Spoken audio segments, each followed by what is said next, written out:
اعوذ باللہ من الشیطان الرجیم بسم اللہ الرحمن الرحیم یا ایہا الناس انا خلقناکم من ذکر وانثى وجعلناکم شعوبا وقبائل لتعارفوا ان اکرمکم عند اللہ اتقاکم صدق اللہ العظیم وقال رسول اللہ صلی اللہ علیہ وعلى آلہ واصحابہ وسلم الدنیا کلها متاع وخیر متاع الدنیا المرأة الصالحة او کما قال صلی اللہ علیہ وعلى آلہ واصحابہ وسلم اللہم صل علی سیدنا مولانا محمد وعلى آل سیدنا مولانا محمد وبارک وسلم اللہم صل علی سیدنا مولانا محمد وعلى آل سیدنا مولانا محمد وبارک وسلم یا رب صل وسلم دائما ابدا علی حبیبک خیر الخلق کلہم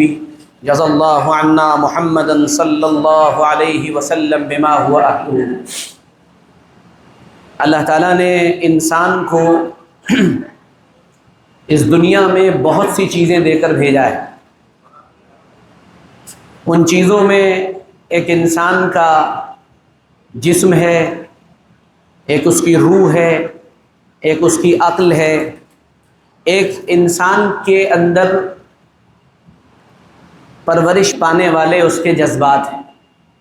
اور اللہ تعالیٰ نے جتنی بھی چیزیں انسانوں کو عطا فرمائی ہیں ان میں ہر ایک چیز کی غذا اللہ تعالیٰ نے طے فرمائی ہے۔ ہر چیز کی ایک غذا ہے جو اس کو ملتی ہے، اس کے نتیجے میں وہ چیز مطمئن ہو جاتی ہے۔ ایک انسان کی عقل ہے، عقل کی ایک غذا ہے، اور وہ غذا یہ ہے کہ عقل سوچے، عقل غور و فکر کرے، عقل کے ذریعے سے انسان نہ علم میں آنے والی چیزوں کو اپنے علم میں لائے، یہ عقل کی غذا ہے۔ اب اگر انسان اس عقل کا استعمال نہیں کرتا تو اس کی عقل بھوکی اور پیاسی رہتی۔ اسی طرح ایک انسان کا اندر کا ایک پورا سسٹم ہے جس کو روح کہا جاتا ہے۔ یہ انسان کی روح جو ہے اس کے اندر بہت سی چیزیں ہیں۔ اگر اس روح کی ہم ضروریات کو اور اس کی غذا کو ہم روح کو نہیں دیں گے تو روح پھر بھوکی ہوگی۔ اور روح کی غذا یہ ہے کہ اللہ کو یاد کیا جائے، اللہ کا ذکر کیا جائے، قرآن پاک کی تلاوت کی جائے، اللہ رب العزت کا گویا کہ ہر چیز میں خیال رکھا جائے، دھیان رکھا جائے، لحاظ رکھا جائے۔ یہ روح کی غذا ہے۔ اگر ہم روح کو روح کی غذا نہیں دیں گے تو اس کا نتیجہ یہ نکلے گا کہ ہماری روح پیاسی ہوگی۔ اور روح کی پیاس یہ ہے کہ انسان الجھن میں رہتا ہے، پریشانی میں رہتا ہے، ڈپریشن میں رہتا ہے، انگزائٹی میں چلا جایا کرتا ہے، اور پھر ایک دن اس کا نتیجہ یہ ہوتا ہے کہ انسان اندر کے اعتبار سے مر جایا کرتا ہے، اس کی موت واقع ہو جاتی۔ تو یہ روح کی غذا ہے جس کا اللہ تعالیٰ نے انتظام فرمایا ہے۔ اور وہ انتظام یہ بھی ہے کہ اللہ تعالیٰ نے وحی کے ذریعے سے ہم کو ایک ایک چیز کی اطلاع دی۔ اللہ کے نبی صلی اللہ علیہ وسلم کا فرمان ہے کہ تمہارا ایک جو جسم کے اندر ایک لوتھڑا ہے اس کو دل کہتے ہیں، اور وہ جو دل ہے وہ ایک پاور ہاؤس کی طرح ہے، اور وہ اسی کا نام جو ہے قلب ہے، اسی کو ہم دل کہتے ہیں۔ یہ ساری چیزیں ہیں جسے میں نے آپ کے سامنے بیان کیا۔ اسی طرح انسان کو اللہ تعالیٰ نے جذبات دیے ہیں، جسم دیا ہے۔ اگر جسم کے سارے تقاضے پورے نہیں کیے جائے تو جسم بیمار ہو جاتا ہے۔ جسم کے اندر سینکڑوں چیزیں ایسی ہیں، آپ ان کو گن نہیں سکتے، اتنی چیزیں ایسی ہیں۔ کوئی چیز کسی دوسری چیز کے لیے کبھی بھی اس کے مکمل ہونے کا ذریعہ نہیں بن سکتی ہے، اس کو کمپلیٹ نہیں کر سکتی۔ مثال کے طور پر جن چیزوں کو ہم وٹامن ڈی کہتے ہیں وہ انہی چیزوں سے پورے ہوں گے جن سے وٹامن ڈی ملتا ہے۔ جن چیزوں کی پرورش کیلشیم کے ذریعے سے ہوتی ہے وہ کیلشیم کے ذریعے سے پورے ہوں گے۔ کہ جسم کا پورا نظام ہے، پورا ایک سسٹم ہے جو باقاعدہ اسی طرح سے وجود میں آتا ہے۔ پھر اللہ تعالیٰ نے انسان کے اندر اس کے کچھ تقاضے رکھے ہیں، جسم کے تقاضے رکھے ہیں۔ جسم میں بہت سی چیزیں جیسے میں نے عرض کی، اس میں ایک چیز ہے انسان کی خواہش، انسان کے اندر پیدا ہونے والے ڈیزائرز، جن کو ہم سیکسول ڈیزائرز کہتے ہیں، ان کی ایک طلب اور ایک تڑپ انسان کے اندر رکھی گئی ہے۔ یہ انسانوں میں بھی ہے، جانوروں میں بھی ہے، دنیا کی تقریباً ہر مخلوق کے اندر اللہ تعالیٰ نے یہ جذبات رکھے ہیں کہ ان کے اندر یہ خواہش پائی جاتی ہے۔ اب یہ جو خواہش اللہ تعالیٰ نے انسان کو دی ہے، جو یہ کہتا ہے کہ میرے اندر یہ خواہش نہیں ہے، اس کو تو حکیم کی ضرورت ہے کہ وہ جائے اور حکیم سے علاج کرائے کہ بھائی میرے اندر یہ خواہش نہیں ہے، تو اس کو حکیم کی ضرورت ہے کہ وہ علاج کرا لے جا کر۔ ہمارے فیروز آباد میں بھی حکیم بہت طرح کے موجود ہیں، ان سے رابطہ کرے جو یہ کہتا ہے۔ اور جو یہ کہتا ہے کہ میرے اندر یہ خواہش موجود ہے، تو اس کا ایک فطری بالکل نیچرل حل شریعت نے یہ دیا ہے کہ تم اپنی اس خواہش کو نکاح کے ذریعے سے پورا کرو۔ اب دنیا کے اندر آپشن بہت سے تھے کہ اللہ تعالیٰ ایک نظام اور سسٹم اگر ہمیں نہ دیتا تو انسان پھر اپنی اس خواہش کو جیسے آج پورا کر رہا ہے۔ آپ ساری دنیا کے اندر جائیے، غور و فکر کیجئے، ان پر گویا کہ اپنی نگاہ ڈالیے، توجہ کیجئے، تو آپ کو ملے گا کہ بڑی دنیا ایسی ہے جو یہ کہتی ہے کہ ہم دنیا کے اندر جو پیدا ہوئے ہیں، چونکہ ہمارے پیدا ہونے کا کوئی مقصد نہیں ہے، اور ہم جیسے کہیں کھا لیتے ہیں، کہیں پی لیتے ہیں، جب بھوک لگتی ہے تو اپنی بھوک کو بھی مٹا لیتے ہیں، تو یہ جسمانی بھوک ہے ہماری، اس کو مٹانے کے لیے بھی کچھ زیادہ کرنے کی ضرورت نہیں ہے، بلکہ ہمیں کام صرف اتنا کرنا ہے کہ ہم اپنی اس خواہش کو جہاں دل چاہے وہاں پورا کر لیں گے۔ لیکن آپ ذرا غور کریے، اگر ہم اپنی خواہش کو غلط طریقے سے پورا کرنے لگیں گے تو ظاہر سی بات ہے ایک لڑکا اگر اپنی خواہش کو غلط طریقے سے پورا کرے گا تو اس خواہش کو پورا کرنے کے لیے جو لڑکی ہوگی وہ بھی ہمارے سماج کا حصہ ہوگی۔ یعنی اگر کوئی نوجوان اپنی اس خواہش کو غلط طریقے پہ پورا کرتا ہے تو وہ غلط طریقے پر پورا کرنے کے لیے جو لڑکی اس کا ساتھ دے گی، سپورٹ کرے گی، اس کے ساتھ آئے گی، وہ بھی تو اسی سماج اور معاشرے کی کوئی لڑکی ہوگی۔ نتیجہ یہ ہے پورا سماج خراب ہوگا۔ اگر یہ عادت ایک انسان میں آئے تو ایک گھر خراب ہوگا، 2 میں آ جائے تو 2 گھر خراب ہوں گے، 4 اور 10 اور 20 میں آئے تو 20 گھر خراب ہوں گے، یعنی 20 گھر کے لڑکے خراب ہوں گے، 20 گھر کی لڑکیاں خراب ہوں گی، اور یہ چیز پھر پھیلتی چلی جائے گی، اور نتیجہ یہ ہوگا پورا سماج اور پورا معاشرہ بری طرح سے اس گندے اور اس گھناؤنے کام کے اندر گھرتا چلا جائے گا۔ ایک دور گزرا ہے ایران کے اندر ایک پوری تہذیب، پورا کلچر تھا ایسا جس نے ایک نظام بنایا تھا۔ اس نے یہ کہا تھا کہ ہر چیز ہر ایک انسان کی پراپرٹی ہے، ہر چیز پر ہر انسان کا حق ہے۔ تو انہوں نے کہا زمینوں پر بھی ہر ایک کا حق ہے، انہوں نے کہا پراپرٹی پر بھی ہر ایک کا حق ہے، انہوں نے کہا کہ پانی پر بھی ہر ایک کا حق ہے، انہوں نے کہا کہ کھیتی پر بھی ہر ایک کا حق ہے، انہوں نے کہا کہ گھر بھی کسی کا نہیں ہے، گھر پر بھی ہر ایک کا حق ہے۔ پھر انہوں نے کہا کہ یہ ساری چیزیں تو سب کے لیے برابر ہیں ہی، جو عورتیں گھروں کے اندر موجود ہیں ان پر بھی سب کا حق ہے۔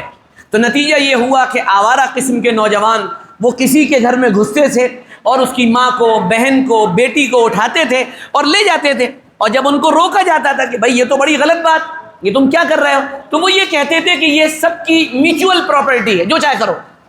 یہ پورا کا پورا ایک لمبا وقفہ، ایک زمانہ، ایک دور باقاعدہ ایرانیوں کے ساتھ یا ایرانی دور میں یہ ہوا ہے۔ آج اس کو کاپی کیا جاتا ہے ساری دنیا۔ آپ مغرب میں چلے جائیے، آپ انگلینڈ چلے جائیے، یورپ چلے جائیے، آپ اسکاٹ لینڈ چلے جائیے، امریکہ چلے جائیے، آپ یہاں دیکھیے، یہاں بڑی تعداد ایسے لوگوں کی ہے جو اپنی خواہش کو پورا کرنے کے لیے صرف طوائف گیری کا سہارا لیتے ہیں، اور ان کے باقاعدہ لیگل اڈے بنے ہوئے ہیں، وہ جاتے ہیں اپنی خواہش کو پورا کرتے ہیں اور چلے آتے ہیں۔ بظاہر بڑی آسان بات ہے کہ میں شادی کی ذمہ داری کیوں لوں، میں کسی لڑکی کو اپنے ذمے بوجھ کیوں بناؤں، میں تو اپنی خواہش کہیں بھی پوری کر لوں گا۔ یہ بڑا اچھا، بڑا خوبصورت سا کانسیپٹ ہے، لیکن اس کے نتیجے میں سماج ٹوٹتا ہے، معاشرہ ٹوٹتا ہے۔ پھر آپ مجھے یہ بتائیں کہ یہ بچے کہاں سے پیدا ہوں گے، اگلی نسل کہاں سے چلے گی؟ اور اگر ہر عورت سے ہر مرد، اور اگر ایک عورت سے 4 مرد، 3 مرد، 2 مرد رابطے میں آئیں تو ان کے یہاں جو اولاد پیدا ہوگی وہ اولاد کس لیے ہے، وہ اولاد کس کی ہے؟ اس میں لڑائی جھگڑے پیدا ہوں گے تو پورا سماج اور معاشرہ لڑائی اور جھگڑے کی آماجگاہ بن جائے گا۔ جناب نبی کریم صلی اللہ علیہ وسلم جب دنیا میں تشریف لائے تو آپ صلی اللہ علیہ وسلم کے معاشرے اور سماج میں یہی ہوتا تھا۔ اما عائشہ فرماتی ہیں کہ نکاح کی کئی صورتیں رائج تھیں، کئی طرح سے مرد عورت کے قریب جایا کرتے تھے۔ ان میں ایک تو یہ ہوتا تھا کہ پرٹیکولر ایک مرد ایک عورت کے رابطے میں رہتا تھا، کبھی یہ ہوتا تھا کہ ایک عورت سے 3-4 مرد رابطے میں رہتے تھے، اور جب ان کے یہاں کوئی اولاد، کوئی بچہ ہوتا تھا تو وہ کچھ خاص پرٹیکولر لوگوں کو بلاتے تھے اور کہتے تھے کہ بھائی اس بچے کا چہرہ دیکھو، اس بچے کا چہرہ کس کے چہرے سے مل رہا ہے؟ تو وہ یہ کہتے تھے کہ یہ جو 3 لوگ ہیں، تو نے ان تینوں کے ساتھ جو ہے رابطے میں کیا ہے، ان تینوں کے ساتھ انٹرکورس کیا ہے، ان تینوں کے ساتھ تو نے ہم بستری کی ہے؟ انہوں نے کہا ہاں، کہ ہاں یہ جو بچہ پیدا ہوا اس کی شکل اس سے ملتی ہے۔ اچھا ٹھیک ہے، اب یہ آج سے اس کا باپ ہوگا۔ اب یہ تو معلوم نہیں ہے کہ وہ کس کا بچہ ہے، تو وہ بچہ پورے سماج میں ایک بے حیثیت بچے کی طرح گویا کہ معروف اور مشہور ہو جایا کرتا تھا۔ آپ صلی اللہ علیہ وسلم کی اہلیہ محترمہ سیدہ عائشہ فرماتی ہیں کہ کبھی یہ بھی ہوتا تھا کہ ایک گھر کے باہر 5 جھنڈے لگے ہوتے تھے، 4 جھنڈے لگے ہوتے تھے، اور کچھ لوگ آتے تھے اور ان عورتوں سے رابطہ کرتے تھے، اور یہ نشانی ہوتی تھی کہ یہ بازارو عورتیں، اور وہاں جا کے اپنی خواہشیں پوری کرتے تھے، اور وہ ان سے اپنے بچے نہیں پیدا کرتے تھے بلکہ بچے پیدا کرنے سے بچتے تھے۔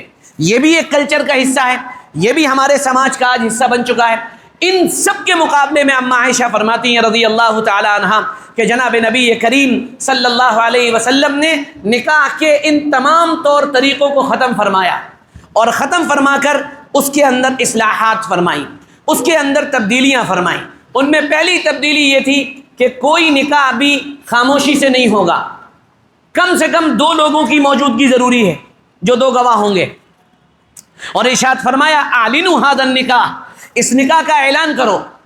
اور دوسری بات یہ فرمائی صرف اعلان کافی نہیں بلکہ کوشش یہ کرو کہ نکاح مسجد میں ہو، یعنی مسجد میں نکاح ہو۔ لیکن ہمارے یہاں ہر چیز کا شارٹ کٹ نکالا جاتا ہے۔ انہوں نے کہا کہ صاحب لڑکی والے کہہ رہے ہیں مسجد میں نکاح کرو، کہیں ہوتا ہے لڑکے والے کہہ رہے ہیں مسجد میں نکاح کرو، اس نے کہا دونوں چیزیں منظور ہیں، مسجد میں کرو گے کریں گے، مولانا صاحب سے پڑھواؤ گے پڑھوائیں گے، سب ہو گیا کہ نہیں، یہ تو ہو گیا سارا معاملہ سیٹ، اب کیا کرنا ہے، لے آؤ گھوڑی، آگے کا مسئلہ ہم طے کریں گے۔ یہ ہمارا مزاج بن گیا ہے، راہیں نہ نکالیں، دین کو پورا پورا مانیں، دین پر پورا پورا عمل کریں۔ اللہ رب العزت نے قرآن پاک میں ارشاد فرمایا ہے افتؤمنون ببعض الکتاب وتکفرون ببعض، تم کتاب یعنی قرآن پاک میں کچھ پر تو عمل کرتے ہو، کچھ پر نہیں کرتے ہو۔ ذرا ہم دیکھیں ہم کیا تمام دین پر عمل کر رہے ہیں یا آدھے دین پر؟ کسی کو بلیم نہیں کر رہا ہوں، کسی پر الزام نہیں لگا رہا ہوں، البتہ یہ ہے کہ آدھی کچی آدھی پکی چھوڑ دینی چاہیے کہ میں ٹوپی تو لگاؤں گا، البتہ یہ ہے کہ داڑھی ابھی ذرا میں جب 40 سال سے کراس کر جاؤں گا، یا میرے بچوں کی شادی ہونے لگے گی، یا میرے یہاں تھوڑا سا داماد وغیرہ آنے لگیں گے، تب میں پھر داڑھی کا بھی اہتمام کروں گا۔ یہ آدھا دین ہے، یہ پورا دین نہیں ہے۔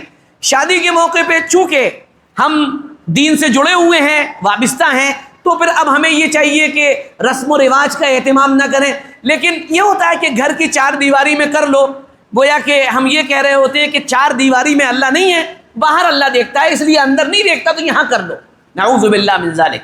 یہ آدھے کچے آدھے پکے پر جو عمل ہوتا ہے اس کی سزا یہ ہے، اللہ رب العزت نے خود بیان فرمائی، ارشاد فرمایا فما جزاء من يفعل ذلك منكم الا خزي في الحیات الدنیا، کہ اگر تم یہ سب کرو گے نا آدھا تیتر اور آدھا بٹیر، اس کا نتیجہ یہ ہوگا کہ تم اس دنیا کے اندر رسوا ہوگے، اس دنیا کے اندر تمہاری رسوائی ہوگی۔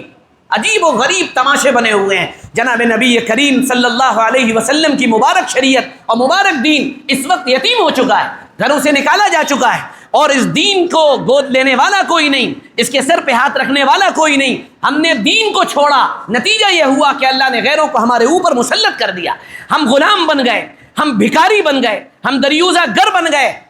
میں آپ سب سے کہتا ہوں، آپ ایک خاص سماج سے تعلق رکھتے ہیں، میرے اشاروں کو سمجھیے گا، آپ ذرا اپنے کاروباروں کی پوزیشن دیکھیے کہاں سے کہاں آ گئے، ذرا اندازہ لگائیے کیوں ہو رہا ہے۔ یہ وہی آدھا کچا اور آدھا پکا، جھوٹ بولنے سے اگر ہمارا فائدہ ہو رہا ہے تو اس وقت جھوٹ بول لیں گے، سچ بولنے سے نقصان ہو رہا ہے تو ہم سچ نہیں بولیں گے۔ یہ کیا ہے؟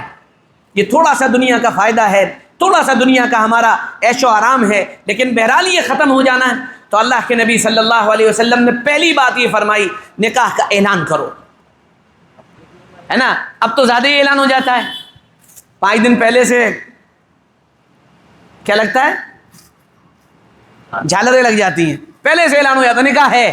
یہ ہم کیا دعوت دے رہے ہوتے ہیں لوگوں کو، لوگوں آؤ ہمیں نظر لگاؤ ذرا، تم اگر نظر نہیں لگا رہے ہو تو نظر لگاؤ۔ میں کل ایک جگہ گیا، ایک بہت ضروری میٹنگ تھی میری، تو وہ میں نہیں جاتا ہوں ہوٹل میں، لیکن وہ جانا پڑا. تو وہاں میں پہنچا تو وہاں ہمیں نوجوان ملے. ان نوجوانوں میں ایک نوجوان تھا، بڑی اچھی باڈی بنی ہوئی تھی، اور وہ اس نے اپنے یہاں تک شرٹ پہن رکھی تھی کہ بھائی میرے ڈولے شولے بھی سب لوگ ذرا دیکھیں، ذرا دکھ جائیں، بھائی میرا باڈی ہے، ذرا حساب کتاب اچھا رہے. تو میں نے کہا میرے پیارے، یہ جو دکھانے کا مزاج ہے نا، اس کے بارے میں ایک بات سن لو. میں آپ سے بھی کہہ رہا ہوں، اللہ کے نبی صلی اللہ علیہ وسلم نے ارشاد فرمایا، قرب قیامت کے قریب، الفاظ سنیے گا، اونٹ ہانڈی میں، الفاظ سننے میرے، اونٹ ہانڈی میں اور جوان قبروں میں صرف بری نظر کی وجہ سے پہنچیں گے. اونٹ ہانڈی میں پہنچ سکتا ہے بھلا؟ آپ نے فرمایا اونٹ بری نگاہ کی وجہ سے اتنا چھوٹا ہو سکتا ہے کہ وہ ہانڈی میں پہنچ جائے، اور خوبصورت نوجوان جن کو نگاہ لگے گی وہ ہو سکتا ہے کہ وہ وقت پہ گریں اور مر جائیں. بچیے ان چیزوں سے، اپنے آپ کو بچائیے. زیادہ پروٹوکول اور زیادہ اچھے کپڑے اور زیادہ ان سب چیزوں میں انسان کو نہیں پڑنا چاہیے، سادگی اختیار کرنی چاہیے. اب آپ کہیں گے مولانا صاحب آج تو آپ بھی بڑے سج دج کے آئے ہوئے ہیں، اور آج تو بڑے آپ نے بھی کپڑے وپڑے پہنے ہوئے ہیں اور ٹوپی ووپی لگائی ہوئی ہے. بھائی میں آپ کو بتاؤں، شاید ہمارے جو بلال میاں ہیں، ان کے والدین کے بعد، ان کے گھر کے عزیز رشتہ داروں کے بعد جتنا گہرا رشتہ میرا ان سے ہے شاید کسی سے نہیں. اور 2008 سے لے کر 2024 16 سال کا میرا رشتہ ہے، 16 سال کا رشتہ، اور ہر قدم کا رشتہ ہے الحمدللہ رب العالمین. میں بھی اس پہ تھوڑی سی بات کروں گا. تو پہلی بات، اعلان کریں، یہ سب نہ کریں، شو آف نہ کریں، نظر لگے گی، گھر برباد ہوں گے.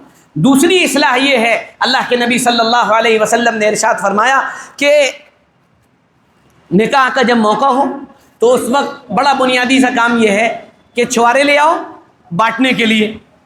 اب ہمارے یہاں چھوارے بانٹنے کے لیے ہاتھ میں پکڑائے جاتے ہیں. حضور نے فرمایا نہیں، ہاتھ میں نہیں پکڑانا، بلکہ آج چھوارے لٹائے جائیں گے. کیا ہوگا؟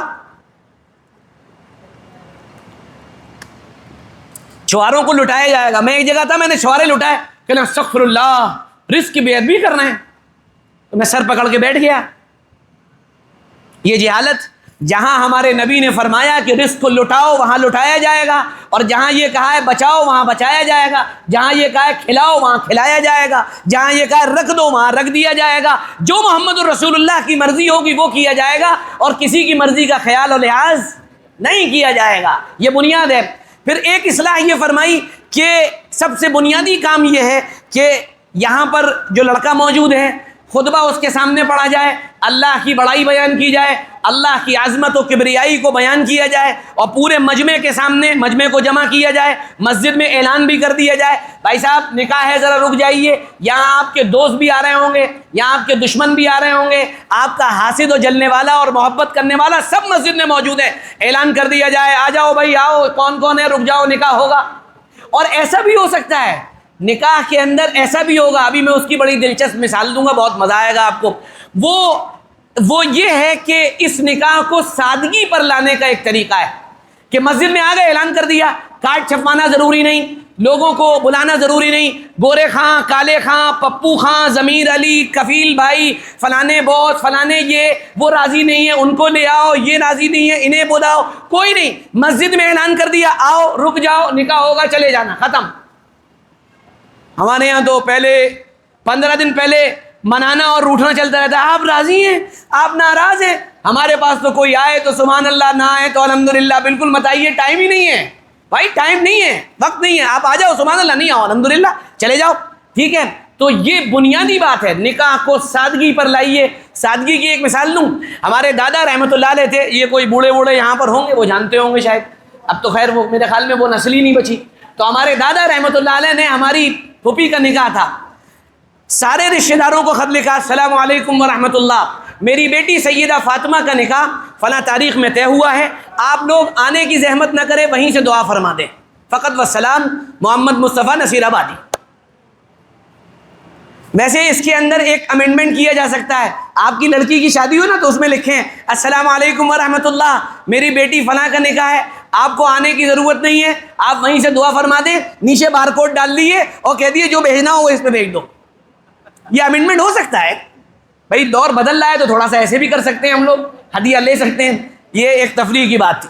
پھر آگے اللہ کے نبی صلی اللہ علیہ وسلم نے اگلی اصلاح فرمائی، اور وہ یہ فرمایا کہ اللہ کی بڑائی بیان کرو. جس وقت جس جگہ دین اپنے کسی اہم مرحلے میں داخل ہوتا ہے یا کوئی اہم میسج اور پیغام دین کو دینا ہوتا ہے, اللہ کو اور اس کے رسول صلی اللہ علیہ وسلم کو دینا ہوتا ہے, وہاں اللہ ہمیشہ اپنی بڑائی سے اس کام کی شروعات کرواتے ہیں. قربانی میں کیا پڑھتے ہیں؟ اللہ اکبر لا الہ الا اللہ, اللہ اکبر وللہ الحمد, یہ ہوتا ہے. اس کے بعد بسم اللہ پڑھی جاتی ہے. فرمایا جب یہاں بیٹھو تو خطبہ پڑھو, اور خطبے کے اندر بھی بتا دیا 3 آیات پڑھنا مسنون ہیں, اور ان تینوں آیتوں کے اندر ارشاد فرمایا تقوی اختیار کرو, اللہ سے ڈرو. تقوی یہ نہیں ہے کہ لوگ بیٹھے ہوئے ہیں سامنے تو میں بڑا بزرگ ہوں, استغفر اللہ ربی من کل ذنب واتوب الیہ, اور جب میں اکیلا ہوا تو میں جانور بن گیا. نہ, یہ تقوی نہیں ہے. اتقوا اللہ فی السر والعلن, یاد رکھو کھلے اور ہر طرح کے جگہوں پر اللہ سے ڈرو, ہر طرح کی جگہوں پر اللہ سے ڈرو. یہ بنیادی بات اللہ کے نبی صلی اللہ علیہ وسلم نے اصلاح کے طور پر گویا کہ امت کے اندر رائج کی. پھر کہا کہ یہ خطبہ لڑکی کے سامنے نہ پڑھا جائے کیونکہ اس میں تقوی کا ذکر ہے, ڈرو ڈرو ڈرو اس کا ذکر ہے. کیوں؟ اس لیے کہ لڑکی کے سامنے تم نے خطبہ پڑھا, وہ تو پہلے ڈری ہوئی ہے, وہ اپنی اماں کو, ابا کو, بھائی کو, فلانے کو, ان سب کو چھوڑ کے جا رہی ہے. تم نے یہاں پر اس کے سامنے تقوی کی بات اور کر دی, اللہ سے ڈر, اللہ سے ڈر. پتہ چلا اس کا تو وہ بے ہوش ہو گئی, اس کا بلڈ پریشر لو ہو گیا. نہیں, یہ لڑکے کے سامنے, کیونکہ نوشے میاں آج الگ جلوے میں, بادشاہ اکیلی انہیں کی قائم میں. آج ہٹ جاؤ بھائی, آج تو دلے میاں کہیں گے پانی لاؤ جی, کھانا لاؤ جی, جہاں پہنچیں گے دسترخوان لگیں گے, یہی ہوگا نا. تو آج ان سے کہا گیا اللہ سے ڈرو, اللہ سے ڈرو, اللہ سے ڈرو. یہ جو آیات ہیں نا, ان کی بڑی لمبی تفسیر ہے, میں اس میں نہیں جا رہا ہوں, میں آگے آتا ہوں. پھر اصلاح یہ فرمائی کہ دیکھو جب یہاں پر نکاح کا موقع ہو, یہ سنیے گا, یہ بہت ہوتا ہے ہم لوگوں کے یہاں, نکاح کی اجازت پہلے ہی لے لو. ہمارے یہاں شام کو نکاح ہوتا ہے, صبح کو اجازت لے لی جاتی ہے, 1 دن پہلے ہی لے لیتے ہیں ہم لوگ. تو صبح نکاح ہے, رات کو اجازت لے لی لڑکی سے. ہمارے یہاں کیا ہوتا ہے, نہیں رجسٹر ابھی بھرا جائے گا. اگر ایک جگہ میں نکاح پڑھانے کے لیے گیا تو میں نے کہا بھائی ایسا ہے, مغرب کا وقت ہو رہا ہے, ایک کام کرو تم یہاں لڑکی سے اجازت لے کے جلدی آؤ, رجسٹر وہاں بھر لینا, مغرب کے بعد فوراً میں نکاح پڑھا دوں گا. کیونکہ یوں تو میں بہت مالدار ہوں, اللہ کا شکر ہے, لیکن میں اگر کسی چیز میں غریب ہوں تو وہ غربت کی چیز ایک ہی ہے کہ میں وقت کا بڑا غریب ہوں, وقت نہیں ہے میرے پاس, بالکل صاف بات. تو میں نے ان سے کہا تم اجازت لے کے آ جانا. وہ آئے, میں نے کہا ہاں بھائی کیا وہ, چلو بسم اللہ الرحمن الرحیم. کہہ لیں مولانا اجازت نہیں لی ہم نے. میں نے کیوں نہیں لی, تم تو گئے تھے اندر. کہہ لیں عورتوں نے بھگا دیا. میں نے کہا کیوں بھگایا؟ کہہ لیں عورتیں یہ کہہ رہی تھی نہیں اجازت تو مسجد سے لینے آتے ہیں, تم تو یہیں سے لینے جا رہے ہو. یہ بالکل بے دینی کی بات ہے. اجازت آپ 1 دن پہلے لے سکتے ہیں. رجسٹر بھرنا کوئی ضروری چیز نہیں ہے, یہ نام لکھنا کوئی ضروری چیز نہیں ہے. 2 گواہ یہاں موجود ہو, ایک وکیل موجود ہو, وکیل بھی موجود نہیں ہو, لڑکی عاقل بالغ ہو اور وہ اپنے آپ خود کو کسی کے نکاح میں دے دے تو بھی نکاح ہو جائے گا. گواہ موجود ہونے چاہیے. دین معلوم ہی نہیں ہے, دین کا پتہ ہی کوئی نہیں ہے, اس لیے پریشان رہتے ہیں, دنیا کو بھی پریشان کرتے ہیں. تو حکم یہ ہے کہ پہلے سے اجازت لے لی جائے, ساری تیاریاں پہلے کر لی جائیں, خطبہ پڑھ دیا جائے. خطبہ پڑھنے کے بعد پھر اگلا مرحلہ یہ ہے ایجاب و قبول. ہاں بھائی میں نے فلاں کو تمہارے نکاح میں دیا, قبول کر لیا کہ ہاں کر لیا. اب بیچارے لڑکے پر ایک اور ظلم ہوتا ہے. لڑکے سے کہا جاتا ہے کھڑے ہو جاؤ. کیوں کھڑا ہو جاؤں؟ سب کو سلام کرو. وہ کہتا ہے السلام علیکم. بھائی سلام کیوں کر رہے ہیں آپ اس وقت؟ کیا آپ کہیں سے آئے ہیں یا کہیں جا رہے ہیں؟ کہ نہیں, نہ میں آیا ہوں نہ گیا ہوں, میں تو بیٹھا ہوں. پہ سلام کہے گا؟ سلام تو آنے اور جانے پر ہوتا ہے. نہیں سلام کرنا ضروری ہے. پھر وہ بیچارہ کھڑے ہو کر سب کہتے ہیں تو وہ سلام کرتا ہے السلام علیکم. لوگ بھی بڑے زور سے کہتے ہیں وعلیکم السلام. ایسا لگتا ہے کہ فلسطین نے اسرائیل کی راجدھانی تل ابیب کو فتح کر لیا ہے, ایسے نعرے لگتے ہیں وعلیکم السلام. پھر اجازت لینے والے جائیں گے, پھر یہاں سے اٹھ کے آئیں گے, پھر اس کے اندر بھی بھسڑ مچے گی. وہ کیا ہوگا کہ لیں ہاں وکیل کدھر سے ہوگا مولانا؟ وکیل لڑکی کا محرم ہوگا, اس کا سگا بھائی, اس کا بیٹا, اس کا باپ, یا پھر اس کا جو ہے سگا چچا, اس کا جو ہے سگا ماموں, جو اس کے اوپر ہاتھ رکھ سکے. ہمارے یہاں وکیل کون ہوتا ہے؟ پپو بھائی, کلو بھائی ہوں گے. کلو بھائی کون ہے؟ ہمارے پڑوس میں رہتے ہیں. تو ان کا کیا کام ہے لڑکی کے پاس؟ یہ تو لڑکی کے نامحرم ہے. یہ کیوں بن رہے ہیں گواہ؟ نہیں وہ ہوتا ہے. اچھا, اور دوسرے مولوی کہہ نہیں پاتے بیچارے, ہمارے مولانا عبدالستار صاحب تو کہہ بھی لیتے ہوں، دوسرے مولوی کہتے نہیں ہیں ڈر کے مارے، اور ڈر یہ ہوتا ہے کہ اگر یہ کہہ دیا تو بعد والا لفافہ کہیں خطرے میں نہ پڑ جائے، وہ پتہ نہیں ملے نہ ملے، تو یہ اس لیے ڈرتے بھی ہیں، تو ہمیں ڈر ور لگتا نہیں ہے۔ اب بلال میاں کا یہی نکاح ہو رہا ہے، آگے ہو بھائی کا تو بلا لیجیے گا، نہیں تو کوئی بات نہیں ہے، ٹینشن کوئی، آپ لوگ خدمت بہت کرتے ہیں، آپ کے گھر جائیں گے تو آپ لوگ 15 چیزیں کھلاتے ہیں، کوئی ٹینشن کی بات نہیں ہے۔ پھر اگلی بات کیا ہے؟ اگلی بات یہ، وہ وکیل اٹھے گا اور وکیل اپنے ساتھ گواہ کو بھی لے جائے گا۔ سبحان اللہ، واہ واہ، کیا زبردست بات ہے۔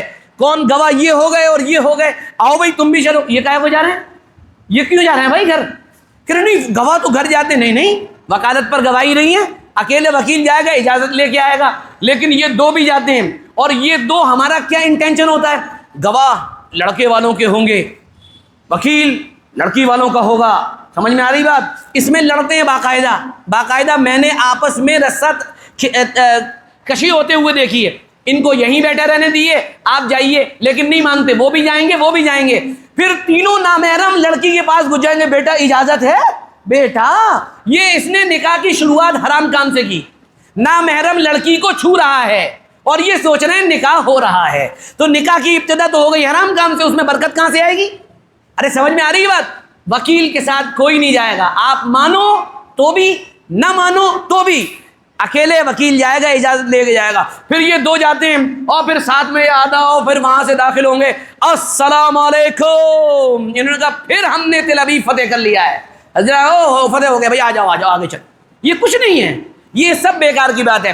پھر اس کے بعد اب اگلا مرحلہ آتا ہے، اب شادی کی اگلی رسمیں شروع ہوتی ہیں، اور وہ رسمیں یہ ہیں کہ لڑکے کی جوتا چرائی ہوتی ہے۔ اب لڑکا بیچارہ جیب سے ویسے ہی کمزور ہے، اس کے پاس یہ مان لیجیے جیب میں گڈی وڈی نہیں ہے، حساب کتاب ذرا 19 چل رہا ہے اس کا، تو اب وہ بیچارہ کیا کرے؟ اب سالیوں نے جوتا چرا لیا۔ جب میں اپنی سسرال پہنچا تو میں نے وہاں پہنچ کر جوتا اتارا۔ ہمارا بھی ایک انوکھا ریکارڈ ہے، پوری دنیا میں یہ ریکارڈ کسی کا نام نہیں ہوگا انشاءاللہ۔ نکاح ہوا اور نکاح کے بعد جا کے میں کمرے میں سو گیا، ساری دنیا دلہے کو ڈھونڈ رہی ہے، دلہا سو رہا ہے، اور مغرب کے قریب ختم ہونے سے 20 منٹ پہلے اٹھے، اور دلہا کہاں گیا، دلہا کہاں گیا، گھر والے فون ملا رہے ہیں، انہیں پتہ نہیں۔ اٹھ کے میں گیا اندر پہنچا تو میرا جوتا اندر ہو گیا تھا، میں نے پہلے ہی کہہ دیا تھا ادھر ادھر کی کوئی حرکتیں نہیں ہوں گی، جوتا اندر۔ اب میں ننگے پیر چل دیا، میں نے کہا آپ لوگوں نے جوتا چھپا دیا ہے، میں 2 روپے بھی نہیں دوں گا، میں ننگے پیر چلا جاؤں گا۔ انہوں نے کہا نہیں چھپایا نہیں ہے بیٹا، اندر ہو گیا ہوگا، نکال۔ یہ ہوتا ہے، یہ ساری رسمیں ہیں، ان رسموں کو ختم کرنا ہماری ذمہ داری ہے۔ اب اگلا مرحلہ آیا، اب اگلا مرحلہ یہ آیا، جو رات ہے اس کے مسائل تو سیکھ چکے ہوتے ہیں نوجوان اکثر و بیشتر۔ اب اگلا مرحلہ آیا، اب ہماری بچی گھر میں آ چکی ہے اور اس کا سینیریو چینج ہو چکا ہے، اور چشمے بدل چکے ہیں، دھوپ ہم کو کالی لگ رہی ہے۔ ہمارے یہاں ہماری لڑکی کی ساس صاحبہ جو ہیں انہوں نے کالا چشمہ لگا لیا ہے، الگ الگ چشمے لگ چکے ہیں، دیکھنے کا انداز بدل چکا ہے، اور پورا کا پورا سینیریو بالکل بدل چکا ہے۔ اب جو لڑکے کی اماں ہیں، دیکھو یہ برا مت ماننا، میں تو بالکل حقیقت بات بتا رہا ہوں، جو بات ہو سکتا ہے تمہارے یہاں نہ ہو۔ لڑکے کی اماں جو ہیں وہ IB چیف ہیں، انٹیلیجنس بیورو کی ذمہ دار ہیں، اور ان کی جتنی بہنیں ہیں وہ سب LIU کی ممبران ہیں، لوکل انویسٹیگیشن یونٹ ممبرز۔ یہ ہر وقت لڑکے پر نگاہ رکھنا شروع کریں گی آج سے۔ لڑکا بیچارہ چپ چاپ سے، گرمی کے دن ہے تو اسرائیل کا مخالف تھا تو اس نے کوکا کولا نہیں لی، کیمپا کولا دبا کے لے جا رہا ہے بیچارہ چھپ کر۔ لڑکی کی نگاہ، بہن کی نگاہ پوری مستعدی کے ساتھ، اسرائیل کے AI سسٹم سے بھی زیادہ تیز ہے۔ وہ جیسے ہی بوتل لے کے اوپر چڑھا، فوراً لڑکی یعنی لڑکے کی بہن ماں کے پاس آئی، کہہ رہے ہیں دیکھ رہے ہو پہلے دن ہی بدل گئے بھائی؟ اچھا ہاں میں دیکھ رہی ہوں۔ 2 دن ہوئے، دوسرے دن بھی یہی ہوا، سردی آئی مونگ پھلی لے کے گیا تو ذہن بدلا، تیسرا ہوا پھر آگے ذہن بدلا، نتیجہ یہ ہوا کہ 1 ہفتے کے بعد IB چیف یعنی اماں صاحبہ نے محترم جناب جو بھی دلہے صاحب ہیں ان کو اپنی عدالت کے اندر طلب کر لیا، بیٹا بلال یہ کیا ہو رہا ہے؟ تم اتنی جلدی بدل جاؤ گے، یہ تو ہم نے کبھی سوچا ہی نہیں تھا۔ اور جو لوکل انویسٹیگیشن یونٹ کے ممبر ہیں وہ غائب ہیں، وہ رپورٹ پہنچانے والے نے، یہ ہر گھر کی کہانی بتا رہا ہوں میں، یہ بہت کڑوا سچ ہے جو میں آپ کو بتا رہا ہوں. نتیجہ گھر ٹوٹنے کی شکل میں ظاہر ہوتا ہے. اور میں ایک واقعہ بتاتا ہوں آپ کو، تب پوری بات سمجھ میں آئے گی. یہ واقعہ میں ہر نکاح پہ ضرور سناتا ہوں. اور واقعہ کیا ہے؟ ایک جگہ ایک لڑکے کی شادی ہوئی اور ایک لڑکی کی شادی ہوئی. اب کیا ہوتا ہے آگے سنیے. لڑکے اور لڑکی کی اس شادی میں ایک بہو مطلب آئی، لڑکی گئی. 1 ہفتہ، 10 دن، 15 دن، 20 دن یہ گزرے. گزرنے کے بعد یہ جو ساس صاحبہ تھیں یہ باہر بیٹھی ہوئی، جیسے عورتیں بیٹھتی نا کالونی میں، بستر وستر لگا کے، کھٹولا وٹولا لگا کے بیٹھ جاتی ہیں. آس پاس کی جو ہے جو چھوٹی عمر کی عورتیں ہوتی ہیں وہ بھی آ جاتی ہیں. وہ آئیں، آ کے بیٹھ گئیں. آپا بتاؤ کیا حال ہے؟ تو آپا نے بڑی گہری سانس لی. بس کیا بتائیں. کہنے کیا ہو گیا، خیریت ہے؟ کہنے کیا خیریت ہوتی، برا حال ہے. کہنے بتاؤ تو صحیح کیا بات ہے. کہنے لگے کہ بس کیا بتائیں، جب سے بہو آئی ہے لڑکا بدل گیا ہے. کہنے بدل گیا ہے؟ کیا ہوا؟ کہنے بڑا فرما بردار بیٹا تھا تمہارا، تو اسے کیا ہو گیا؟ کہنے فرما بردار کچھ نہیں ہے، روزانہ شام کو گھمانے لے جاتا ہے اور کھانا دونوں لوگ باہر کھاتے ہیں. 1 مہینہ شادی کو ہو گیا، شام کا چولہا نہیں جلایا ابھی تک گھر میں. اور پھر دوبارہ بڑی ٹھنڈی سانس لی اور ٹھنڈی سانس لے کے فرمانے لگی کیا بتائیں، سکہ تو اپنا ہی کھوٹا ہے، اب شکایت کیا کریں. تھوڑا سا وقت گزرا، انہوں نے کہا اچھا چلو ٹھیک ہے، یہ تو ہر گھر کی کہانی ہے. آپا یہ بتاؤ جو لڑکی گئی ہے اپنی، لڑکی کے ساتھ داماد کا کیا سلوک ہے؟ کہ اللہ ایسا داماد سب کو دے. کہ اچھا کیا ہوا؟ کہ روزانہ شام کو بہن گھمانے لے جاتا ہے، باہر ہی کھلاتا ہے پلاتا ہے. اور مزے کی بات یہ ہے بہن 1 مہینہ گزر گیا اور ابھی تک اس نے میری لڑکی کو ہانڈی پہ اور چولہے پہ ہاتھ لگانے نہیں دیا ہے. اللہ ایسا داماد سب کو دے.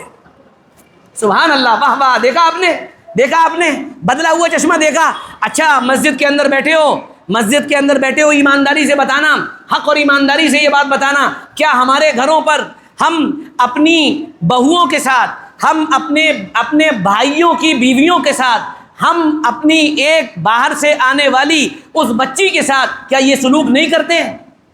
کیا یہ سلوک ہمارے گھر پہ نہیں ہوتا؟ کیا ہماری بچی آنے والی بہو کو ہر وقت سلیجنگ اور کمنٹ نہیں کرتی ہے؟ ہر وقت اس کی کمیاں نہیں نکالتی ہے؟ شادی سے پہلے تو میری بھابھی بڑی اچھی ہیں، میری بھابھی بڑی پیاری ہیں، میری بھابھی کو ہدیہ بھیج دو، میرے بھابھی کو تحفہ بھیج دو. جب وہ بھابھی گھر میں آ گئی تو پھر اب یہ آسٹریلیا کے کرکٹروں کی طرح سلیجنگ کرنے لگے، یہ ہوگا اور یہ ہوگا. نتیجہ کیا ہوتا ہے؟ آپ نے 1 مرتبہ کہا، 2 مرتبہ کہا، 3 مرتبہ کہا، اس نے اپنے شوہر سے شکایت کی. جیسے ہی یہ 1 مہینہ گزرتا ہے اور یہ غبارہ پورا بھرتا ہے تو اس کے بعد کیا ہوتا ہے؟ اس کے بعد وہ غبارہ پھٹتا ہے اور پھر کیا ہوتا ہے؟ پھر بہو کہتی ہے ڈکریا ایسا ہے، بہت منہ چلا لیا تم نے. اب سمجھ میں آ رہی ہے بات؟ اب یہ منہ بند رکھو گی تم کی نہ رکھو گی، آپ کی عزت کا فالودہ بن گیا، ختم، چھٹی، سارا کا سارا معاملہ ختم. یہ بچنے کا ایک کام ہے.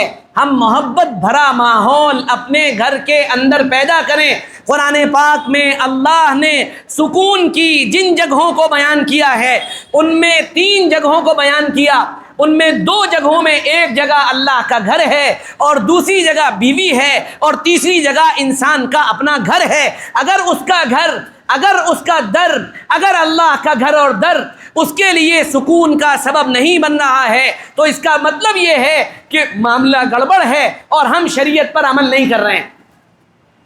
ہمارا گھر اگر ہمارے لیے بے سکونی کا سبب بن رہا ہے تو یاد رکھیے اس کا بہت بڑا ایک نتیجہ یا کہیے ایک اثر یہ ہے کہ ہماری زندگی میں شریعت نہیں ہے. خدا کے لیے ان سب چیزوں کو گھر سے نکالیے اور ایک اچھا اور ایک پیارا اور ایک خوبصورت ماحول بنائیے. اللہ کے نبی صلی اللہ علیہ وسلم اما عائشہ سے جو محبت کرتے تھے، دیگر ازواج مطہرات سے آپ صلی اللہ علیہ وسلم کو جو محبت تھی، اس کے بہت واقعات ہیں. میں ایک واقعہ ذکر کرتا ہوں، پھر ایک آخری بات کر کے بات پوری کروں گا. اور وہ بات یہ ہے اما عائشہ جو آپ صلی اللہ علیہ وسلم کی ازواج مطہرات میں اکیلی کنواری ہماری ماں ہیں. آپ صلی اللہ علیہ وسلم بہت کم عمری میں ان سے نکاح ہوا ہے. آپ صلی اللہ علیہ وسلم نے ان کا کتنا لحاظ اور کتنا خیال رکھا ہے. آپ صلی اللہ علیہ وسلم ان کو اپنے ساتھ کھڑے ہو کر باقاعدہ میلہ دکھانے لے گئے ہیں. آپ صلی اللہ علیہ وسلم میلہ دکھانے کے لیے لے گئے اور اماں عائشہ کھڑی ہوئی ہیں اور انہوں نے اپنا سر یہاں پر رکھا ہوا اس جگہ پر اور اپنا گال حضور پاک صلی اللہ علیہ وسلم کے گال سے ملایا ہوا ہے اور تماشا ہو رہا ہے. حبشی اپنے کرتب دکھا رہے ہیں اور آپ صلی اللہ علیہ وسلم فرما رہے ہیں عائشہ دیکھ لیا تم نے؟ اما عائشہ فرماتی ہیں نہیں یا رسول اللہ تھوڑا سا اور. تو آپ صلی اللہ علیہ وسلم فرماتے ہیں اچھا چلو ٹھیک ہے. پھر کھڑے ہو گئے, پھر کھڑے ہو کر جو ہے اپنے دکھانے لگے. پھر تھوڑی دیر ہوئی, کہنے یا رسول اللہ تھوڑا سا اور. پھر آپ نے پوچھا عائشہ ہو گیا؟ کہا یا رسول اللہ ہو گیا. اما عائشہ فرماتی ہیں ہمیں کیا کرنا ہے؟ ہمیں صرف اور صرف اس جو تماشا ہو رہا تھا اس تماشے کو دیکھنا تو بہانہ تھا, اصل تو اپنے محبوب کے ساتھ مجھے اپنے گال کو ملانا تھا. تو یہ محبت بھرا ماحول پیدا کرنا ہے, اپنے گھر پر اپنی بیویوں کے ساتھ اپنے بچوں کے ساتھ محبت کے ساتھ رہنا ہے. اچھا ایک بات بتا رہا ہوں بڑی مزے کی. اچھا ایک بات بتاؤ, یہاں شادی شدہ کتنے لوگ ہیں؟ ہاتھ اٹھاؤ پہلے. اور ایک کام دیکھ, ہاتھ اٹھاؤ. میں بھی ہوں ماشاء اللہ. کنوارے تو بہت ہی کم ہیں یہاں پر, ہے نہ کے برابر ہیں کنوارے. اچھا دیکھو ایک کتاب آئی ہے, اس کتاب کو یوٹیوب پہ جا کے سننا, نہیں سنو تو اس کی تھیم سننا. اور وہ تھیم یہ ہے, اس کے اندر اس کتاب کا نام ہے ہولڈ می ٹائٹ, ہے نا.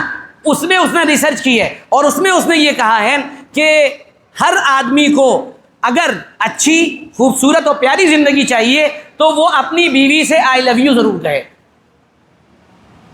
اچھا آپ یہ بتاؤ کب اپنی بیوی سے آئی لو یو کہا تھا؟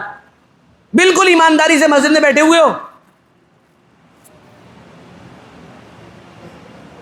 اچھا بتاؤ. اچھا ایک وعدہ کرو مسجد میں, آج سب جب گھر میں داخل ہوں گے تو کہیں گے السلام علیکم ورحمۃ اللہ بیگم آئی لو یو, کہو گے؟ ارے یہ کہنے کی جگہ ہے, یہ کہنے کی جگہ آئی لو یو. اچھا یہاں کہتا پھر رہا ہے, لڑکیوں سے کہتا پھر رہا ہے, نہ محرموں سے کہتا پھر رہا ہے, اپنی بیوی سے کہتے ہوئے شرم آ رہی ہے. آج سب جا کر, میں نے حسینی محلے میں یہ بیان کیا, وہاں کئی بوڑھے موجود تھے, تو میرے پاس فون آیا, کہنے مولوی صاحب اگر ہم انگلش میں نہ کہہ سکیں تو کاہے میں کہیں؟ میں نے کہا ہندی میں کہو, میں تم سے بہت پریم کرتا ہوں, میں بڑی محبت کرتا ہوں. آج کہو گے سب جا کے انشاءاللہ؟ سب اپنی بیویوں سے کہو گے, اور جس کی بیویاں یہاں نہیں ہوں گی وہ فون پہ کہو گے بیگم, اور سارے بوڑھے لوگ ضرور کہیں گے. اس سے محبت بڑھے گی انشاءاللہ. ٹھیک ہے, تو یہ بات بڑی کہنے کی ہے. اب آخری بات, اب دیکھو آخری بات, اور وہ آخری بات یہ, وہ آخری بات, اس آخری بات کا تعلق اس چیز سے ہے کہ جو میں یہاں پر آپ کے سامنے بول رہا ہوں یا جو آیا ہوں, یہ بلال میاں ہمارے شاگرد ہیں. میں نے بتایا یہ بہت پرانے شاگرد. کسی کے منہ پہ عموماً اس کی تعریف نہیں کرنی چاہیے. یہ تعریف کوئی اچھی چیز نہیں ہوتی ہے, اس سے آدمی پھول جاتا ہے, اس سے آدمی کے اندر غلط چیزیں پیدا ہو جاتی ہیں. لیکن یہ بات میں ممبر پر آپ کے سامنے کہنے کے لیے تیار ہوں.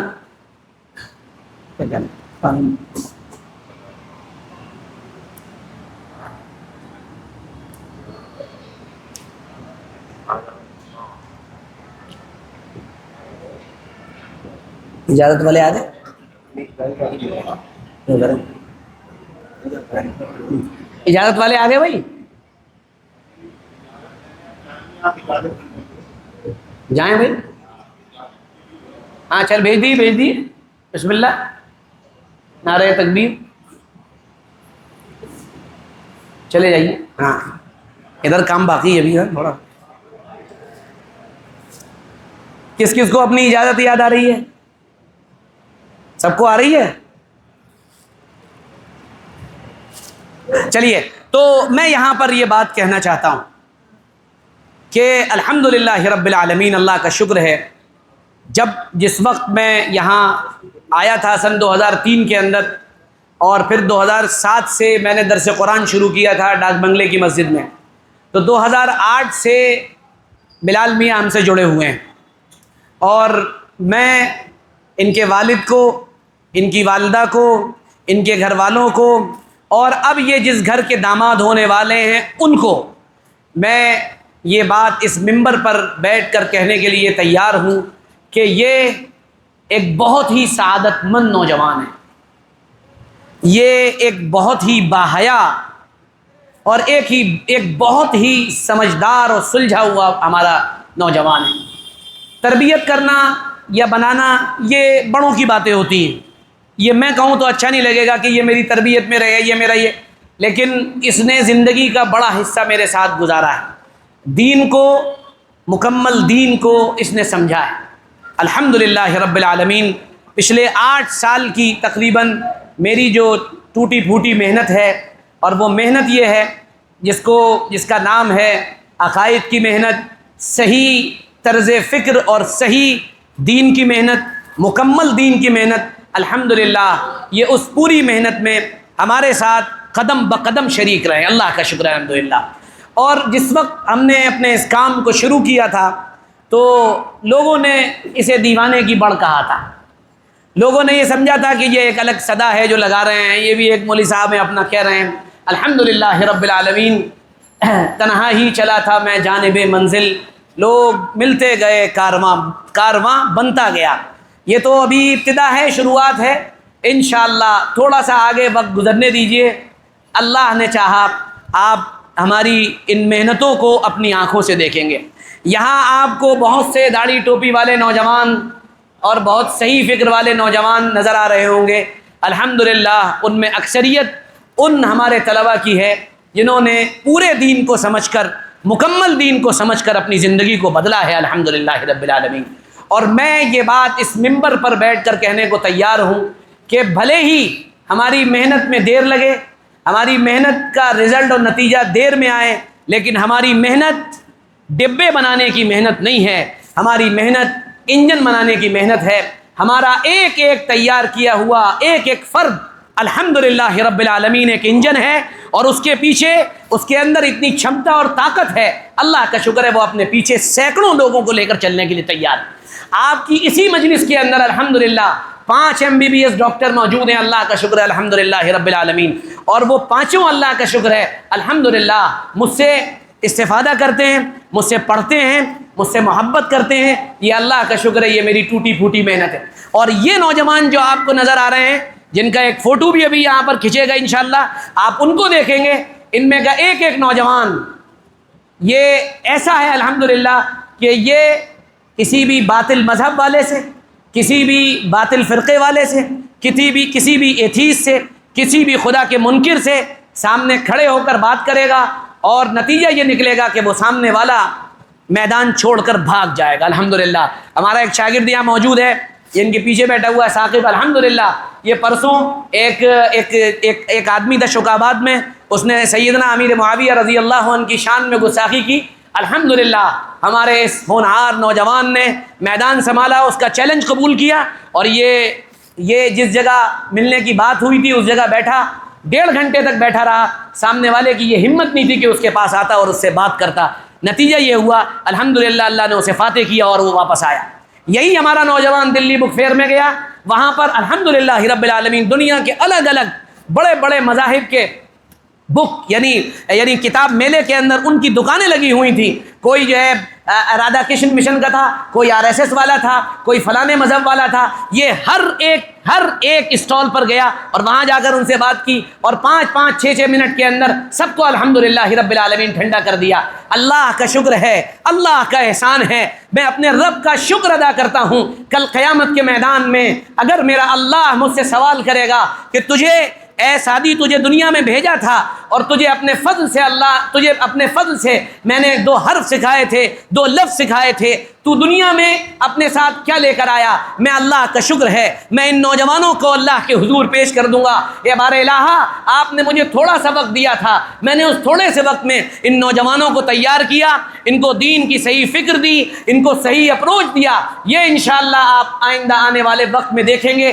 کہ میرے ان ناقص اور کمزور اور بہت ہی ہلکے وزن والے ان کندھوں سے لگایا ہوا میرا یہ باغ جس دن گلشن کے اندر تبدیل ہوگا، اور جس دن انشاءاللہ ثم انشاءاللہ کھیپ در کھیپ انشاءاللہ اسے نسل ہماری تیار ہو کر نکلے گی، آپ اس وقت دیکھیں گے انشاءاللہ ثم انشاءاللہ کہ اللہ تعالیٰ نے مجھ جیسے فقیر اور ناتواں سے ایک کام لے لیا ہے۔ میں نے ملتزم پر بیت اللہ پر کھڑے ہو کر اپنے رب سے یہ دعا ایک بار نہیں بار بار مانگی ہے، اے اللہ اپنے کرم سے صحیح الفکر، صحیح العقیدہ، ایک مکمل پڑھے لکھے نوجوانوں کی جماعت تیار کرنے کی توفیق عطا فرما۔ ملتزم پہ مانگی ہوئی دعائیں قبول ہوتی ہیں اور اللہ کے یہاں ان کا ایک مرتبہ ہوتا ہے، اور میرا دعاؤں کے بارے میں تجربہ یہ ہے کہ اللہ اسی دعا کو مانگنے کی توفیق دیتے ہیں جو دعا اللہ کو قبول کرنی ہوتی ہے۔ اللہ نے مجھے بار بار یہ دعا مانگنے کی توفیق دی ہے، الحمدللہ رب العالمین۔ اللہ کا شکر ہے یہ نوجوان تیار ہو رہے ہیں۔ انہی نوجوانوں میں ہمارا یہ ایک عزیز ترین شاگرد، اللہ جانتا ہے میں اس ممبر پر بیٹھ کر آپ سے کہنا چاہتا ہوں کہ مجھے جیسے اپنی اولاد سے محبت ہے، اور اگر کوئی میرا چھوٹا بھائی موجود ہوتا جیسے مجھے اس سے محبت ہوتی، تو میں اتنے ہی دل و جان سے اپنے عزیز بلال سے محبت کرتا ہوں۔ کوئی موقع ایسا نہیں رہا کہ میں سرور دو عالم جناب رسول اللہ صلی اللہ علیہ وسلم کے حضور میں پہنچا ہوں اور میں نے اس کا سلام اللہ کے رسول کی خدمت میں پیش نہ کیا ہو۔ میں تعریف نہیں کر رہا ہوں، میں بتا رہا ہوں صرف آپ کو۔ آپ اندازہ کریے، آپ سوچئے کہ میں نے اس سے کہا کہ میں تمہارا کام فیکٹری میں لگوا دوں گا، میں ذوالفقار بھٹو سے بات کروں گا اور تمہارا کام ڈائریکٹ فیکٹری میں لگواؤں گا، تم پریشان مت ہو۔ تو اس نے پتہ ہے کیا کہا کہ مولانا میں کام کر لوں گا لیکن اس کام میں جھوٹ شامل ہوتا ہے اور میں جھوٹ کے ساتھ روزی کمانا نہیں چاہتا ہوں۔ کہاں ہیں ایسے نوجوان؟ ذرا لاؤ، ذرا گنواؤ تو صحیح مجھے، کہاں ہیں ایسے نوجوان؟ ذرا اس معاشرے کے اندر کیسے لوگ ملتے ہیں؟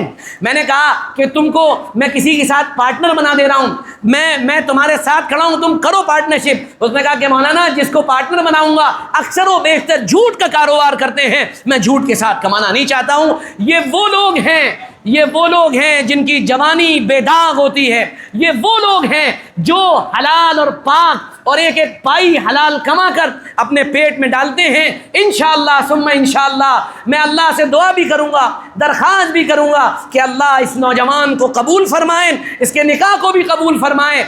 قابل مبارکباد ہے اس کا باپ، اس کی ماں، اس کا ہونے والا سسر، اس کی ہونے والی ساس، اور ساتھ میں قابل مبارکباد ہے وہ لڑکی جس کا یہ شوہر بننے جا رہا ہے۔ انشاءاللہ ان کی نسل میں اللہ اپنے دین کے داعی تیار فرمائیں گے، اللہ دین کا مکمل فہم رکھنے والے تیار فرمائیں گے، اللہ دین کی سمجھ رکھنے والے تیار فرمائیں گے، یہ میرا ایسا یقین ہے انشاءاللہ۔ اور میں ساتھ میں یہ بھی کہنا چاہتا ہوں، ہر پڑھے لکھے نوجوان سے کہنا چاہتا ہوں، تم آؤ تو صحیح میرے پاس، ذرا بیٹھو تو صحیح۔ تم نے گھر کی مرغی دال، میں تعریف نہیں کر رہا ہوں، تم نے گھر کی مرغی دال برابر سمجھ رکھا ہے، ذرا آ کے بیٹھو تو صحیح ہمارے پاس، ذرا پوچھو تو صحیح ہم سے، ذرا وقت لگاؤ تو صحیح اپنا، پھر دیکھو تمہاری زندگی کے اندر یو ٹرن نہ آئے تو پھر ہمیں بتانا، تمہاری زندگی کے اندر تبدیلی نہ آئے تو بتانا، تم پورا دین نہ سمجھ سکو تو بتانا، تمہارے اندر اللہ کی محبت کی چاشنی نہ پیدا ہو تو بتانا، تم قرآن پاک کو پڑھنے والے نہ بنو تو بتانا، تم قرآن سمجھنے والے نہ بنو تو بتانا، تم اللہ کے کلام کو ڈوب کر اس میں غور و فکر کرنے والے نہ بنو تو بتانا۔ میں تم کو ایک رخ کا دین نہیں دے رہا ہوں، میں وہ دین نہیں دے رہا ہوں تم کو جو تمہیں صرف یہ بتاتا ہے مسجد میں رہو، جو تمہیں صرف یہ بتاتا ہے یہ کام کر لو، یہ کام کر لو، یہ کام کر لو، تمہارا کام پورا ہو گیا۔ میں اپنے نوجوانوں کو جو میرے پاس رہتے ہیں الحمدللہ، میں جہاں ان کو یہ بتاتا ہوں کہ تم کو ڈیبیٹ کیسے کرنی ہے، میں ان کو یہ سکھاتا ہوں الحمدللہ کہ تمہیں بیان کیسے کرنا ہے۔ آپ کل، میرا یہ زیادہ مزاج نہیں ہے سب چیزیں ریکارڈ کرنے کا، آپ کل ٹولہ میں ہوتے، ٹولہ میں میرے پڑھائے ہوئے بچوں کے ذریعے سے پڑھایا ہوا ایک چھوٹا سا بچہ 8-9 سال کا، اس کی ویڈیو میں آپ کو دکھاؤں گا، وہ جب میرے مخالف لوگ بیٹھے ہوئے ہیں وہاں پر، میں بہت سی چیزیں دعوت والوں کے خلاف کہہ دیتا ہوں، وہ سمجھتے ہیں خلاف ہیں، وہ لوگ بیٹھے ہوئے تھے میرے سامنے، جب وہ 8 سال کا نونہال بیٹھتا ہے اور وہ حضور کی نقل کرتا ہے، میرے نبی چلتے ایسے تھے، میرے نبی اشارہ ایسے کرتے تھے، میرے نبی گھومتے ایسے تھے، میرے نبی کھانا ایسے کھاتے تھے، تو جو سب سے زیادہ مخالفت کرنے والے تھے وہ چشمہ اتار رہے تھے اور اپنے آنسو پوچھ رہے تھے، اور جب میں باہر نکلا تو مجھ سے کہہ رہے تھے کہ مولانا یہ کیا کیا ہے آپ؟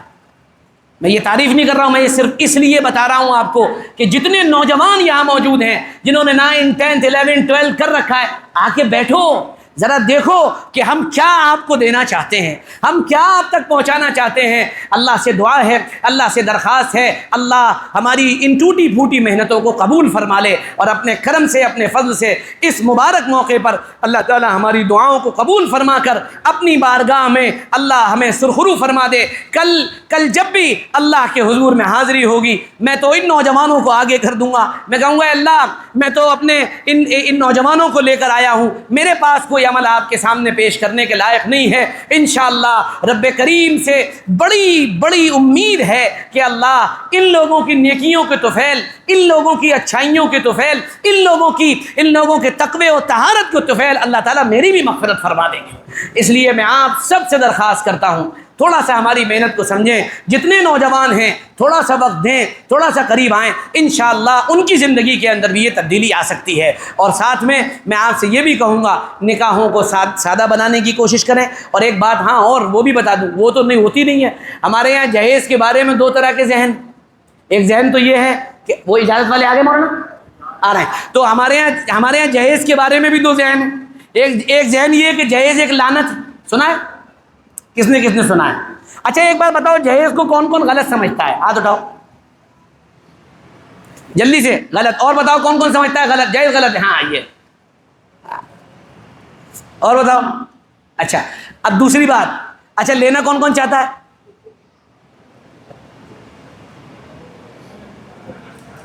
جتنے نوجوان جن کی شادی نہیں ہوئی ہے وہ یہ کہہ رہے ہیں کہ یہ بڑا الگ سوال پوچھ لیا ہے، یہ نہیں پوچھنا چاہیے۔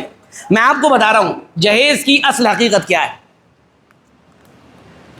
جہیز کے بارے میں اچھی طرح سن لیے۔ نمبر ایک، پہلی بات دیکھو، اجازت والے بھی آ گئے، اب یہ توجہ سے سن لو، اس کے بعد نکاح ہوگا۔ نمبر ایک، پہلی بات جہیز نارمل کون سا صحیح ہے کون سا غلط، میں صحیح والا بتا دینا ہوں، غلط اپنے آپ سمجھ میں آ جائے گا، ٹھیک ہے؟ نمبر ایک، اگر جہیز کی ڈیمانڈ کی گئی ہو، ہمارے یہاں تو زبان جو ہے وہ یہاں تک آ جاتی ہے ایسے کر کے، ہاں کچھ ہے، کون سی موٹر سائیکل، کون سی کار، ہے نا، کہتے نہیں؟ اگر جہیز کی ڈیمانڈ کی گئی ہے، سمجھ میں آ رہی بات، تو جہیز کا لینا غلط ہے۔ نمبر دو، اگر رسموں کی پابندی کی گئی ہے، آئیے تشریف لائے۔ السلام علیکم۔ وعلیکم السلام۔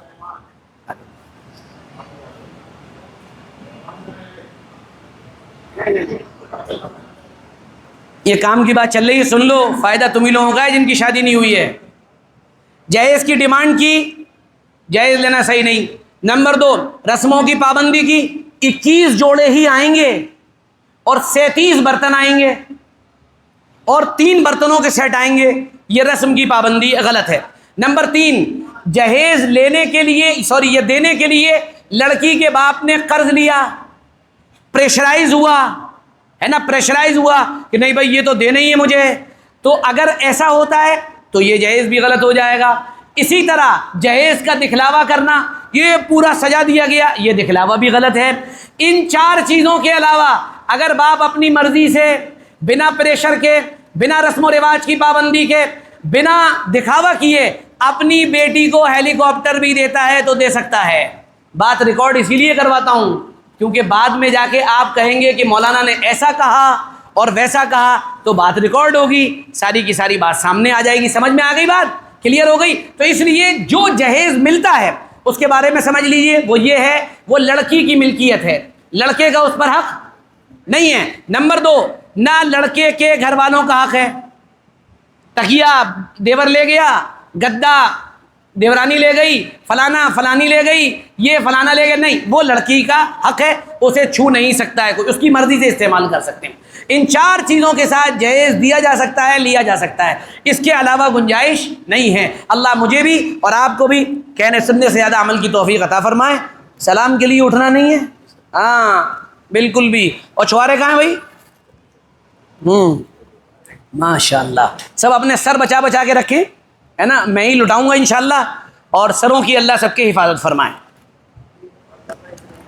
بسم اللہ الرحمن الرحیم۔ آپ وکیل ہیں؟ ماشاء اللہ۔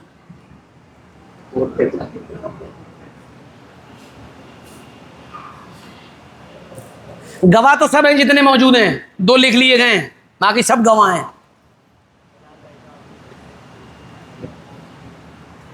جزاک اللہ۔ اچھا یہ تو بلال صاحب ہو گئے، نوشین ہو گئیں، اور آپ نبی احمد ماشاء اللہ، اور محمد عرفان صاحب آپ ہیں ماشاء اللہ، اور محمد نور عالم صاحب ہیں ماشاء اللہ۔ چلیے باقی سب گواہ ہیں۔ بسم اللہ۔ الحمد لله نحمده ونستعينه ونستغفره ونؤمن به ونتوكل عليه ونعوذ بالله من شرور أنفسنا ومن سيئات أعمالنا من يهده الله فلا مضل له ومن يضلله فلا هادي له ونشهد أن لا إله إلا الله ونشهد أن محمدا عبده ورسوله أما بعد فأعوذ بالله من الشيطان الرجيم بسم الله الرحمن الرحيم يا أيها الناس اتقوا ربكم الذي خلقكم من نفس واحدة وخلق منها زوجها وبث منهما رجالا كثيرا ونساء واتقوا الله الذي تساءلون به والأرحام إن الله كان عليكم رقيبا بسم الله الرحمن الرحيم يا أيها الذين آمنوا اتقوا الله حق تقاته ولا تموتن إلا وأنتم مسلمون وقال تعالى يا أيها الذين آمنوا اتقوا الله وقولوا قولا سديدا يصلح لكم أعمالكم ويغفر لكم ذنوبكم ومن يطع الله ورسوله فقد فاز فوزا عظيما صدق الله العظيم وقال رسول الله صلى الله عليه وعلى آله وأصحابه وسلم تزوجوا ودود الولود فإني مكاثر بكم الأمم وقال رسول الله صلى الله عليه وسلم الدنيا كلها متاع وخير متاع الدنيا المرأة الصالحة وقال رسول الله صلى الله عليه وسلم النكاح من سنتي وقال في رواية آخر فمن رغب عن سنتي فليس مني أو كما قال صلی اللہ علیہ وعلى آلہ واصحابہ وسلم۔ بلال صاحب، میں نے آپ کے نکاح میں نوشین جو کہ بیٹی ہیں محمد وکیل صاحب کی، ان کو دیا بوکالت جناب نبی احمد صاحب اور ایسی ماں دو گواہان، باقی مہر آپ کا طے ہوا 11,000 روپے معجل یعنی ادھار سکہ رائج الوقت۔ کیا آپ نے ان کو اپنے نکاح میں قبول کیا؟ جی ہاں میں نے قبول کیا۔ جی ہاں میں نے قبول کیا۔ بسم اللہ الرحمن الرحیم سبحان ربی العلی العلی الوہاب اللہم صل علی سیدنا مولانا محمد وعلی آل سیدنا مولانا محمد وبارک وسلم۔ اے اللہ، ہم سب کہنے میں آپ کے بندے ہیں، حقیقت میں ہم سب بہت گندے ہیں۔ اللہ ہمیں معاف فرما دیجئے، اللہ ہمیں معاف فرما دیجئے، اللہ ہمیں معاف فرما دیجئے۔ مالک ہم سے راضی ہو جائیے، ہم سے خوش ہو جائیے۔ اللہ اپنی رضا دے دیجئے، اپنے رضا والے کاموں میں لگنا آسان فرما دیجئے۔ اللہ طاعات کی عزت نصیب فرما دیجئے، مالک معصیت کی ذلت سے بچا لیجئے۔ اے اللہ اپنے کرم سے اس نکاح کو قبول فرما لیجئے، اے اللہ نکاح کو قبول فرما لیجئے۔ اے اللہ دونوں اے اللہ خاندانوں میں محبت و مودت کا ذریعہ فرما دیجئے۔ اے اللہ زوجین میں محبتیں مودتیں پیدا فرما دیجئے، نیک صالح اولاد کے وجود میں آنے کا ذریعہ فرما دیجئے۔ اے اللہ ہر حاسد کی حسد سے بچا لیجئے، ہر فتین کے فتنے سے بچا لیجئے، ہر خلل انداز کی خلل اندازی سے بچا لیجئے، جناتوں انسانوں کے شر سے بچا لیجئے، جناتوں انسانوں کے شر سے بچا لیجئے، آسمان سے اترنے والی بلایا اور زمین سے نکلنے والے فتنوں سے بچا لیجئے۔ اپنے کرم سے اپنے فضل سے قبول فرما لیجئے، قبول فرما لیجئے۔ غلطیوں اور کوتاہیوں کو معاف فرما دیجئے، درگزر فرما دیجئے، درگزر فرما دیجئے۔ اے اللہ اپنے کرم سے ہمارے کاروباروں میں برکت عطا فرما۔ اے اللہ ڈوبے ہوئے کاروباروں کو کھڑا فرما، ڈوبے ہوئے کاروباروں کو کھڑا فرما، ہماری بدعنوانیوں کو معاف فرما، اپنی رضا نصیب فرما، اپنی رضا والے کاموں میں لگنا آسان فرما۔ مالک اپنے کرم سے دین کا صحیح فہم نصیب فرما، مکمل دین کی سمجھ عطا فرما۔ اے اللہ اپنے کرم سے یہ قبولیت کا موقع ہے، ہم آپ سے بھیک مانگتے ہیں ایک مکمل اے اللہ صحیح العقیدہ دین کا صحیح فہم رکھنے والی انتہائی پڑھی لکھی جماعت کھڑی کرنے کی توفیق عطا فرما دی، توفیق عطا فرما دیجئے۔ ہر خیر کے ساتھ مقدر فرمائیے، ہر شر سے عافیت کے ساتھ حفاظت فرمائیے۔ اے اللہ اپنے کرم سے ہماری بیویوں اور بچوں کی عمروں میں برکت نصیب فرما، انہیں صحت نصیب فرما، انہیں عافیت نصیب فرما۔ اے اللہ اپنے کرم سے اے اللہ قبر میں، حشر میں، اے اللہ جسم میں، اے اللہ اپنے کرم سے ہر جگہ ہم کو عافیت نصیب فرما دیجئے۔ اے اللہ عافیت نصیب فرما دیجئے۔ خیر کا موقع ہے، جس کے دل میں اللہ جو جائز تمنا آرزو مراد ہو، اے اللہ اپنے کرم سے اس کی تمام جائز حاجات، تمناؤں، آرزوؤں اور مرادوں کو پورا فرما دیجئے۔ اے اللہ اپنا کرم فرما دیجئے، ہر خیر کے ساتھ مقدر فرمائیے، ہر شر سے عافیت کے ساتھ حفاظت فرمائیے۔ اے اللہ اپنے کرم سے ہماری دعاؤں کو اپنے فضل و کرم اور جناب نبی کریم صلی اللہ علیہ وسلم کے صدقے طفیل میں قبول فرمائیے۔ وصلی اللہم وسلم علی محمد